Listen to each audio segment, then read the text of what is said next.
Limbang. Sebuah daerah di utara Sarawak yang berdepan cabaran unik dari segi perhubungan darat. Penduduknya perlu melalui negara jiran untuk bergerak ke bandar bersebelahan. Mereka perlu melalui pemeriksaan imigresen, menggunakan pasport dan membayar sistem keluar dan masuk EES. Malangkan aku ni malah ulang alik lah dari Limbang ke Miri. Jadi kalau keluar dari Limbang ni kita mesti melimpas Brunei dulu, mencek pasport, membayar EES. Kami kan sebagai warga Limbang balik-balik ke Lawas, jadinya kami malah sudah mencek pasport tu. Jadinya apabila pasport kami tu habis, jadinya mahal lah kan mau buat balik. Bukannya murah kalau mau buat pasport tu balik-balik. Keadaan ini akan berubah tidak lama lagi dengan pembinaan SSLR Fasa 2 yang bakal memberi manfaat kepada penduduk.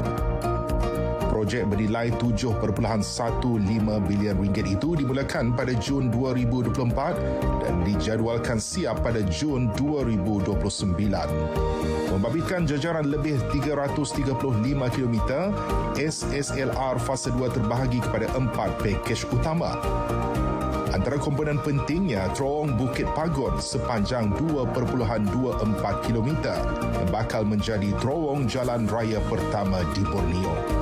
Namun pembinaan di kawasan banjaran dan hutan tebal bukan tugas mudah. Aspek keselamatan, kejuruteraan serta pemeliharaan alam sekitar perlu diberi perhatian sepanjang pelaksanaan projek. Pasal kalau kita tengok daripada government requirement pun, kita kena siapkan R3 standard di dalam kawasan topografi dan terrain yang sangat robust. Kalau kita tengok kawasan banjaran, kawasan gunung kita ni, topografi dia memang sangat rough lah sebenarnya kita panggil kan. Di kawasan pedalaman, manfaat projek berkenaan sudah mula dirasai. Sebahagian laluan yang siap dibina telah dibuka untuk kegunaan penduduk kampung termasuk di Rumah Panjang Tanah Merah, Nanga Berdabit. Macam kami jual sawit. Kalau dulu memakan masa 2 jam, sekarang tidak sampai 10-20 minit pun sampai di rem. Senang lagi wah untuk kemudahan kami. Kaku ulang alik hari kampung tu ngagai bandar. Lebih senang daripada Subah lah. Subah kami kena perahu. Tapi dia tu memang nyamai lah. Aman pun ya jembatan sementara. Tapi kira udah senang lah untuk anak-anak kami tenurun sekolah. Yang lama tu pulai lemai mau ke ngena jam perahu ke nganjuang kami ke seberai. Walaupun berdepan cabaran bentuk muka bumi dan logistik, kemajuan projek kini sudah kira-kira 2% mendahului jadual.